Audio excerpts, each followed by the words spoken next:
And essentially, what I think self-love is that you are being your own best friend. You are your own best protector. You are your caretaker. You are the person that you can rely on. You are your safe space, basically.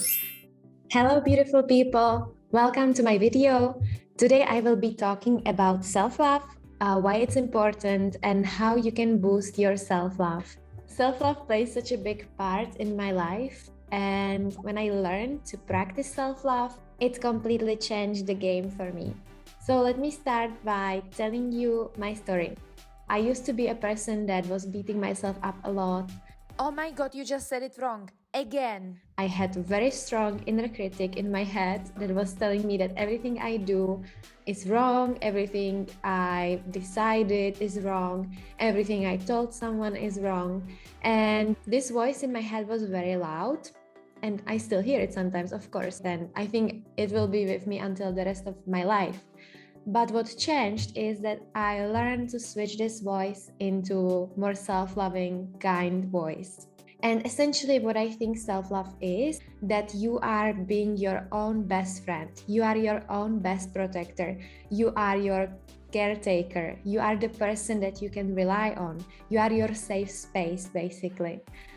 So even when the outside world tells you that you cannot do something, or even when the outside world tells you that you are not good enough for something, that you don't have the qualities, you don't have the skills, maybe in the society sense, you don't feel successful, you don't feel pretty enough, you compare yourself to other people, and of course, there's always someone better.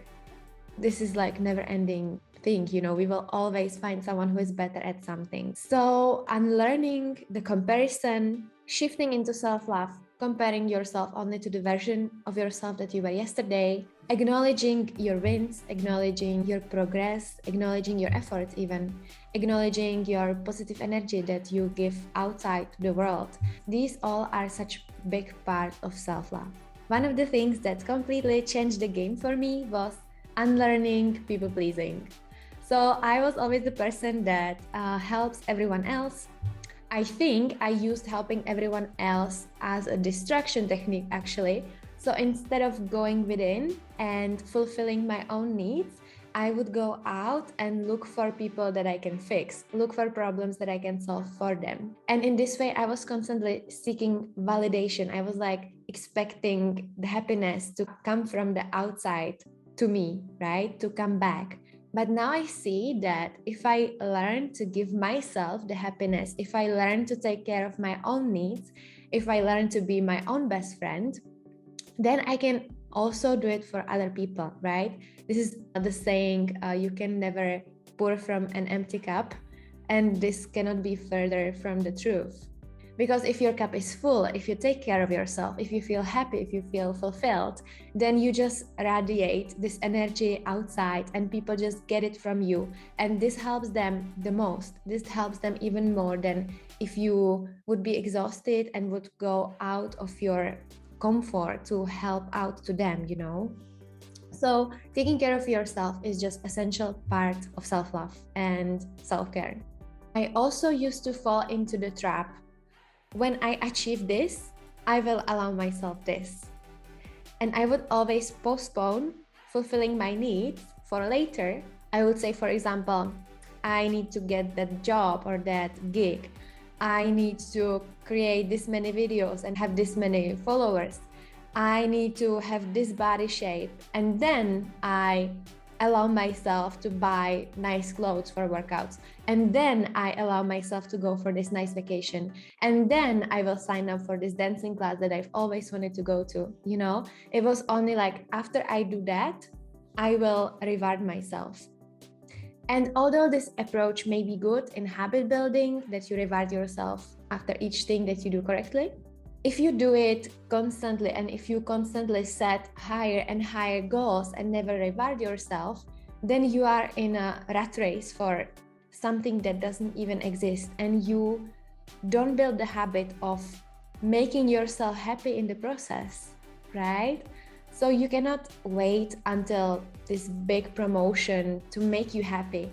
You kind of need to learn to make yourself happy now, even before you get the big raise. And you can learn that by doing very small things daily that boost your self-love, that make you happy. It's important to say that I actually didn't know what makes me happy. A few years ago, I had no idea. I was so used to, chase this outside dream reality, like to get this career, to achieve all these things, travel the world. And then at one time, I was sitting in Bali and I felt like I was chasing someone else's dreams for my whole life, and I don't even know what makes me happy. And it was the beginning of the self-love journey when I really needed to kind of dig into myself and learn what makes me happy. And what I discovered is that it's not actually chasing some big money goal or career goal. I couldn't care less now. But it's fulfilling my own dreams, learning that I want to create my own business, that I always want to have time and prioritize time for exercise, for healthy eating, for my health, for my sleep. And I would never say yes to a thing that would get these things away from me, even despite if those things would bring me, I don't know, some career achievement or society reward. Eventually, I learned that self-care is very important to me, that connecting to myself is important to me, that prioritizing my joy, my fun time is important to me, and also tapping into my own intuition and inner guidance. So how can you boost your self-love? How can you start your self-love journey? I will tell you what I did. So when I was in like a more difficult situation or challenging time of my life, I came across the book from Anita Moorjani, The Heaven on Earth, I think. I will link it in the show notes. And this book completely changed my life. So Anita describes in this book that she actually experienced near-death experience, and she realized that the only purpose of her being here on the planet Earth is that she has to love herself, no matter what. She doesn't have to prove her worth by doing anything. She doesn't even have to be good mother, good wife, as the society tells us. She doesn't even need to be a good human, basically. She's worthy of love just because she is. And the only thing that she needs to do is to love herself despite of what happens on the outside. And when she started loving herself, she actually became also very successful. She boosted her career. She became famous by spreading teachings about self-love. And practicing self-love actually brought her success in all areas of her life. And this is how it works. Self-love is the base foundation for your health, for creating better habits, for going after the career, for living a joyful life. And you can very easily switch to self-love by asking yourself a question. What would a person that loves themselves do in this situation? So every time I feel down, every time I feel stressed, anxious about something, uncertain, I ask myself, what would a person that loves themselves do? I learned this from Teal Swan. I will also link her work below. And she says that she was practicing this sentence every day of her year, right? And this year completely changed her life. So because she was asking herself the sentence, what would a person that loves themselves do in this situation every day? It forced her to make decisions out of self-love each day. And therefore, eventually, she built this self-love habit in her life. I feel like it's important to say that self-love will always bring you to the best possible solution for you. And it's your only duty to love yourself. So even if you think like everything is going wrong in your life, even if you think like you are failing at what you wanted to achieve, you are not. You are doing your best, you are doing great, and you just need to boost your self-love. Look yourself as if you were your own parent. So imagine you are your own parent and you look at yourself down. What would you tell to this child that is beating herself or himself up, that feels stressed, not good enough? Would you bitch to him? Like, would you be like, oh, you're horrible, you screw up and you don't deserve to live and blah, blah, blah. The same way as we are doing with our inner critic in our head? No, you would encourage this child, you would motivate him, you would tell him to keep going, you would tell him, you are doing such a great job, you are learning, we will get there, no worries. I know you feel confused now, but it will all get better, it will get clearer. I am here with you, I hold you, I support you, and no matter what happens can change my relationship to you. I will always love you. Right, this is what you would tell to yourself, or to your child, to yourself.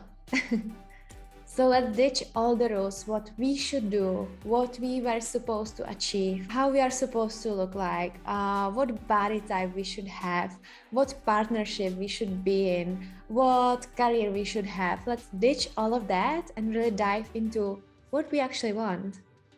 Self-love is a lifelong journey.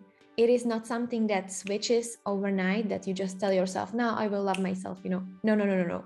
I cannot tell I love myself fully. It's like, I know that it will take me, the whole life to actually get better and better. It's a journey.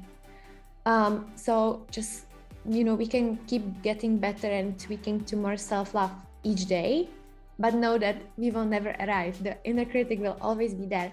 But when it's there, we can always shift it into self-love. If you daily practice to give yourself the self-love you need, you will also find that it's coming to you from the outside as well. People will start treating you differently. People will respect you. People will always treat you the way that you treat yourself. So I hope this video helped you a little bit. You are always loved. Everything will be okay. You are protected. You are good enough. And if you like this video, please subscribe to my channel.